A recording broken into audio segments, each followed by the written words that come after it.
ముందుగా అందరికీ నమస్కారం అండి. అలాగే శివరాత్రి శుభాకాంక్షలు మీ అందరికీ. అండ్ శివరాత్రి ముందు రోజు ఈ ఈవెంట్ చేయడం విజయ్ డెఫినెట్గా మంచి సక్సెస్ సాధిస్తాడు.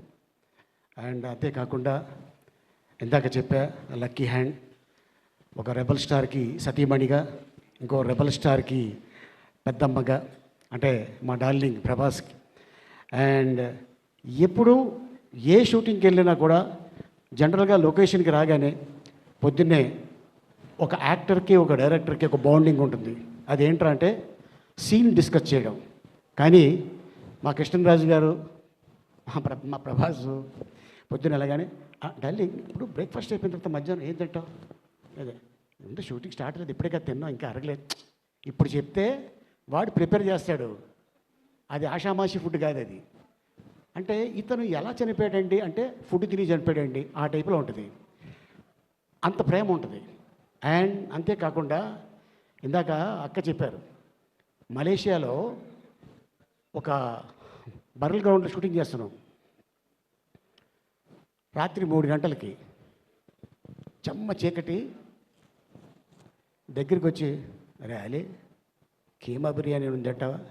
ఏంటంటే బాబు ఈ శ్మశానంలో ఏం తింటావు కీమా బిర్యానీ? వాళ్ళకి అవకాశం లేదరా మనకుంది అన్నారు. అంటే సమయస్ఫూర్తి. నిజంగానే ఆవిడ తీసుకొచ్చారు, మాకు పెట్టారు, మేము తిన్నాం. అద్భుతం. ఆ టైంలో నేనేదో నో అంటారేమో అనుకున్నా, కానీ లోపల ఉంది కావాలని.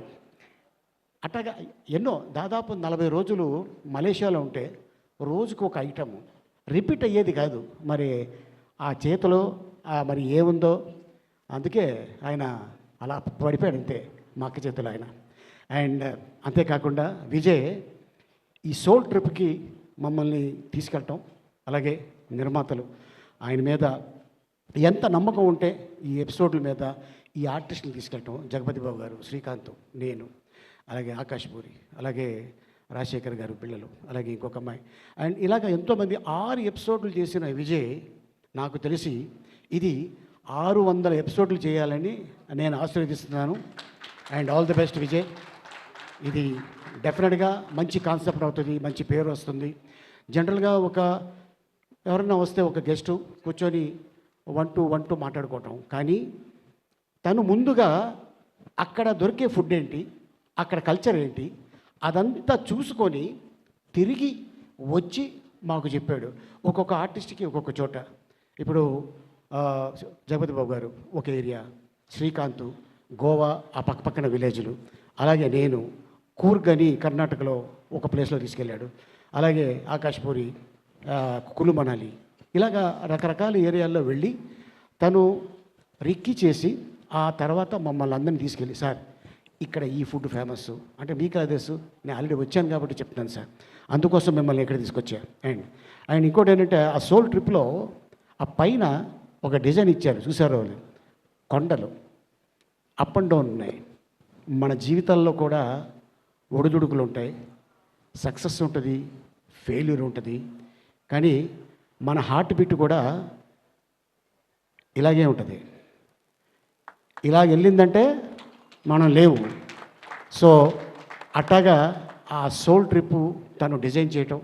అండ్ ఇంతకాలం నిజంగానే ఇందాక శ్రీకాంత్ చెప్పినట్టు మేము వెళ్ళిన ఏరియా అయితే మాన్సూన్ అంటే అక్కడ చూడాలి, వర్షాలంటే అక్కడే చూడాలి.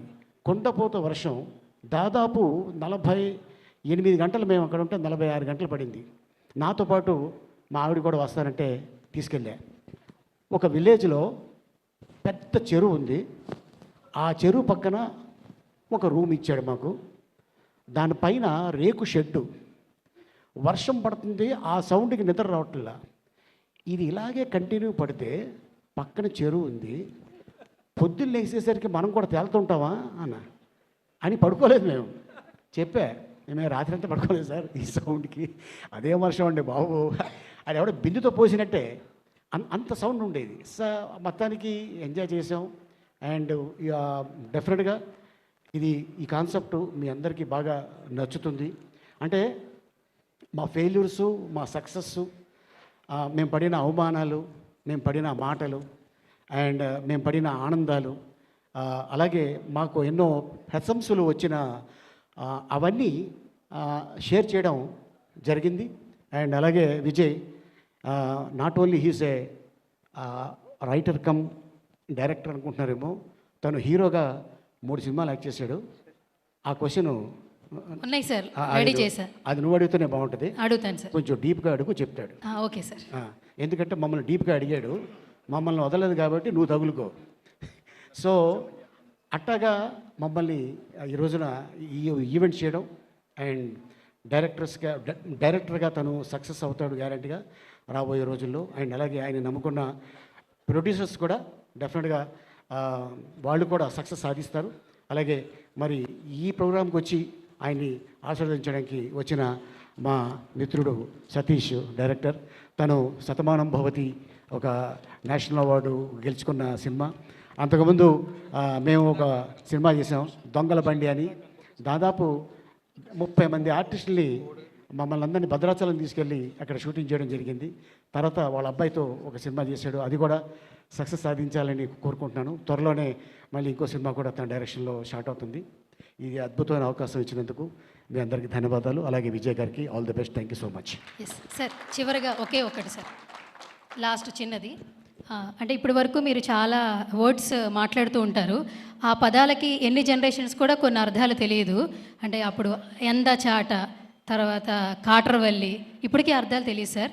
ఇక్కడ జిరమప్పో జింగిజార జిరమప్పో అంట. ఆ పదాలకే అర్థాలు తెలియదు సార్. ఈ పదాలకి నెక్స్ట్ జనరేషన్స్కైనా అర్థాలు తెలుస్తాయా, తెలియవా? అంటే మనకి రేడియో ఉంది కదా, అది అక్కడక్కడ విలేజెస్లో ఒక పెద్ద సౌండ్ బాక్స్లో పెట్టేవారు. దాంట్లో టీ టీడీ టీడీ అని వచ్చేది మ్యూజిక్.